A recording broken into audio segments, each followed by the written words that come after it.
Bonjour et bienvenue. On a entre les mains aujourd'hui un texte qui pose une question assez troublante. Pourquoi est-ce qu'on est devenu si méfiant envers notre propre corps? Hmm. Pour l'auteur, Pierre Fraser, qui est linguiste et sociologue, eh bien, tout a basculé en l'espace d'un siècle. Dans son article Les démons génétiques du transhumanisme, il raconte comment on est passé d'une angoisse purement psychologique à une surveillance biologique quasi permanente. Oui, c'est une trajectoire qui est fascinante en fait. Fraser nous invite à remonter le temps pour comprendre un peu cette transformation. C'est ça? Le point de départ, c'est Freud, au début du XXe siècle, avec ses démons psychiques, l'inconscient, les pulsions. Et le point d'arrivée, c'est aujourd'hui, avec l'intelligence artificielle qui scrute nos données pour prédire nos futures maladies. La question, c'est que s'est-il passé entre les deux? Exactement. Et c'est précisément le parcours qu'on va suivre. On va décortiquer cette histoire, voir comment la découverte de l'ADN, puis l'arrivée des statistiques en médecine, et enfin l'IA en redéfinit pas seulement notre corps, mais aussi nos peurs les plus profondes. C'est un voyage au cœur de nos angoisses modernes. Allons-y. Allons-y. Alors, commençons par le début. Sigmund Freud. Le texte parle d'un pilote à bord du corps, l'inconscient. C'était ça les premiers démons dont parle l'auteur. Ça semble presque poétique aujourd'hui. C'est une excellente façon de le voir. À cette époque, la bataille était intérieure, mais elle était d'ordre psychique. Le grand ennemi, c'était soi-même. Ses pulsions, ses désirs refoulés, ses traumatismes. D'accord. Et ces démons-là, selon Fraser, ils avaient quelque chose de presque négociable. On pouvait leur parler, les affronter en thérapie, tenter de les comprendre. Il y avait des solutions, en tout cas des stratégies pour les combattre. Oui, et ça c'est un point crucial pour comprendre la suite. L'auteur souligne que ces démons pouvaient être, et je cite, « vaincus ou du moins muselés ». Muselé, oui. D'abord par la psychanalyse, ce long travail sur soi. Et puis, plus tard, avec l'arrivée des premiers médicaments psychotropes, les anxiolytiques, il y avait une forme de dialogue ou de lutte possible avec la menace. Elle était en nous, mais on pouvait agir dessus, la contenir. Et puis, au milieu du siècle, tout change. L'auteur identifie un tournant majeur, la découverte de la structure en double hélice de l'ADN. Watson et Crick, 1953. Et là, l'idée que notre corps est avant tout de l'information, ça change absolument tout. Ah ouais? C'est presque de la science-fiction pour l'époque. C'est un changement de paradigme, complet. On quitte le terrain un peu flou de la psyché pour entrer dans le monde du code, de l'information pure. Le corps n'est plus un lieu de conflit psychologique. Il devient un programme informatique. Et nos gènes sont le code source de ce programme. Cette analogie, qui nous semble évidente aujourd'hui, était révolutionnaire. Et qui dit programme informatique dit bug. Exactement. Le démon change de nature. Ce n'est plus une pulsion obscure. C'est une erreur dans le code, une mutation génétique, un dérèglement dans le programme. Et hop, l'information se dégrade, ça provoque des maladies. La menace devient beaucoup plus concrète. Elle devient objective, matérielle, inscrite dans nos cellules. On ne peut plus négocier avec une erreur de code. On la subit ou on espère un jour la corriger. Et dans cette logique, j'imagine que le projet Génome Humain, ce projet monumental qui a coûté des milliards, a dû être vu comme la clé pour enfin lire ce fameux code source. C'est ça. Ce projet a été le point culminant de cette vision. Il a solidifié l'idée que l'existence entière du corps, sa santé, ses faiblesses, tout pouvait être réduit à son constituant le plus fondamental, le gène. D'accord. La génétique n'est plus seulement une science qui décrit, elle devient ce que Fraser appelle un outil cognitif. Un outil pour lire l'avenir. On ne cherche plus seulement à guérir ce qui est cassé, Non. mais à anticiper ce qui pourrait se casser. Oui, précisément.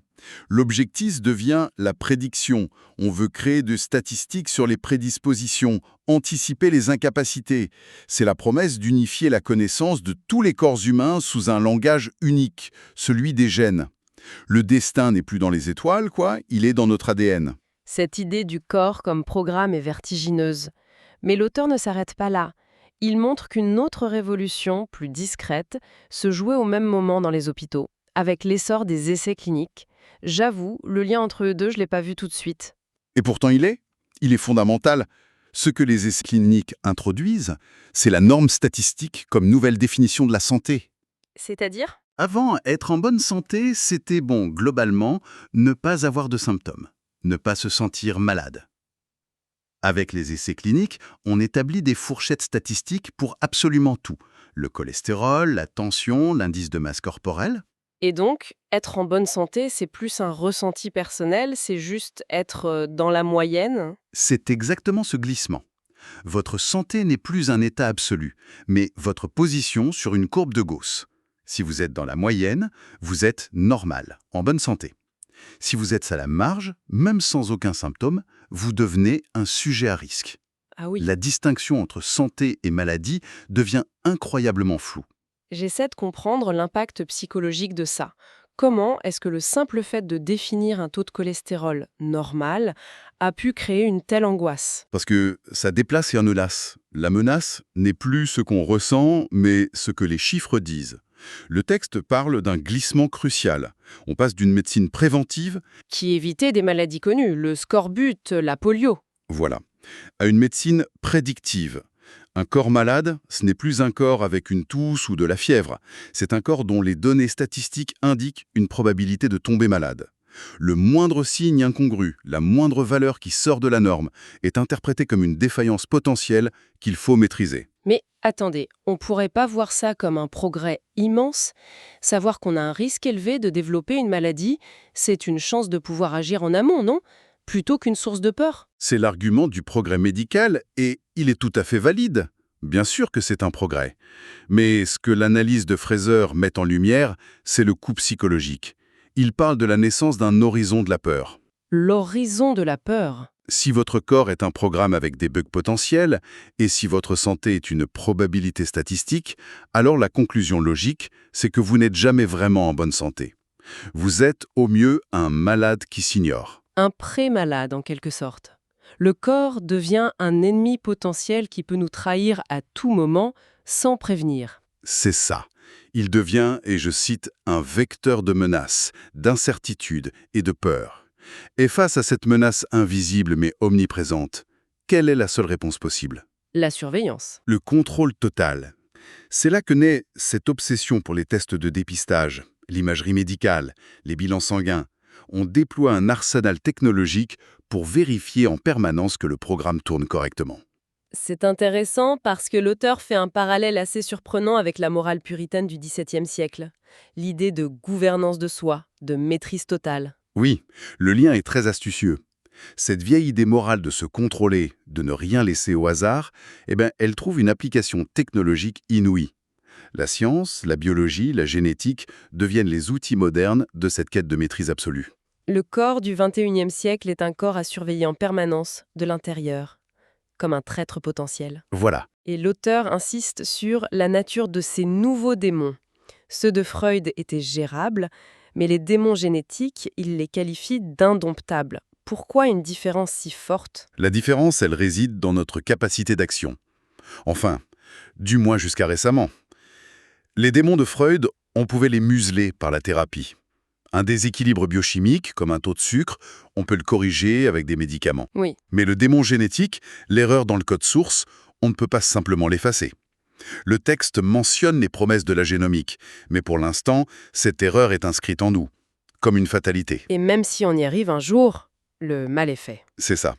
Le corps est devenu un objet de méfiance, fondamentalement. Et cette méfiance, elle déborde largement du cadre médical pour avoir des conséquences sociales très concrètes. L'auteur en liste plusieurs. Prenons le vieillissement par exemple. L'idée que ce n'est plus un processus naturel, mais une maladie à guérir. C'est au cœur du projet transhumaniste, non? Absolument. Le vieillissement devient le bug ultime du programme, une dégradation programmée qu'il faudrait pouvoir patcher, corriger. Ça change complètement notre rapport à la fin de vie. Ce n'est plus une étape, c'est une défaillance technique. Et ça alimente toute une industrie?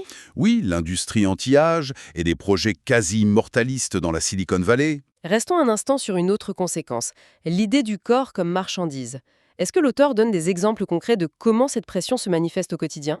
Oui, et c'est un point central. Le corps devient un capital dans lequel il faut investir.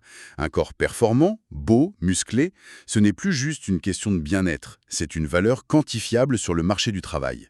On associe la discipline physique à la discipline professionnelle. Voilà, et c'est aussi une valeur sur le marché des relations, amoureuses ou autres. Il suffit de voir la mise en scène des corps sur les applis de rencontres.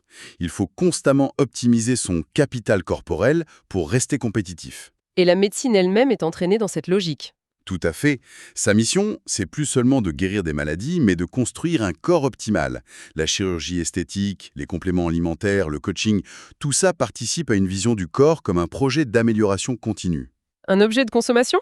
En quelque sorte. Et ça s'étend même au monde du travail, comme vous le disiez. Oui, cette exigence de performance. La mondialisation du capitalisme exige des corps qui fonctionnent sur le même modèle.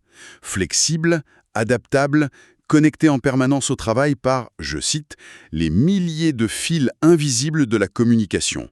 Le corps doit être disponible, optimisé, performant, comme une machine. Donc si on récapitule, on a un corps perçu comme un programme potentiellement buggé, statistiquement fragile, et qui doit en plus être optimisé en permanence. Le tableau est déjà assez complexe, et là-dessus, l'auteur ajoute une dernière couche, l'intelligence artificielle. L'IA, c'est l'accélérateur de tout ce processus. Elle fait changer les démons génétiques d'échelle.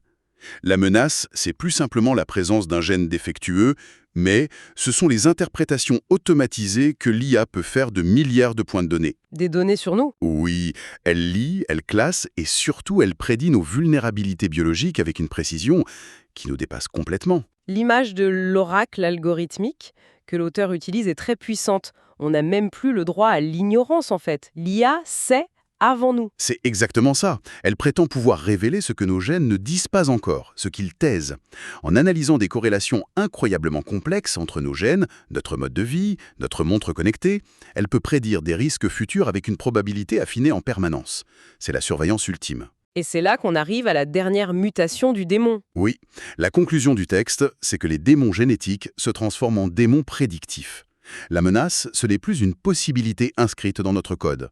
C'est une probabilité calculée en temps réel. Le corps n'est plus seulement surveillé. Il est, et je cite à nouveau, prévu, modélisé, potentialisé. On ne vit plus seulement avec son corps, on vit avec la prédiction permanente de ses défaillances futures. Pour résumer, ce que ce texte nous montre, c'est une transformation radicale. On a suivi ce fil qui nous mène, en un siècle à peine, de la lutte intérieure avec l'inconscient de Freud à une gestion algorithmique et prédictive de notre risque biologique. Oui, si on prend un peu de recul, ce que l'analyse de Pierre Fraser met en lumière, c'est une quête humaine, incessante, de contrôle et de maîtrise. Une quête qui est profondément alimentée par la peur. La peur de notre propre fragilité, de notre finitude. Et chaque nouvelle technologie semble à la fois aggraver la peur Et offrir la promesse, peut-être illusoire, de pouvoir enfin la maîtriser, anticiper notre destin. ce qui laisse une question assez vertigineuse en suspens. Si notre corps devient de plus en plus cet ensemble de données à optimiser, ce programme à débuguer, cette entité prédictible, que devient l'expérience simplement humaine, subjective, d'être en vie? Qu'est-ce qu'on fait de l'imprévisible, des surprises, des hasards, et même de nos imperfections? C'est une pensée à explorer. Merci d'avoir été avec nous.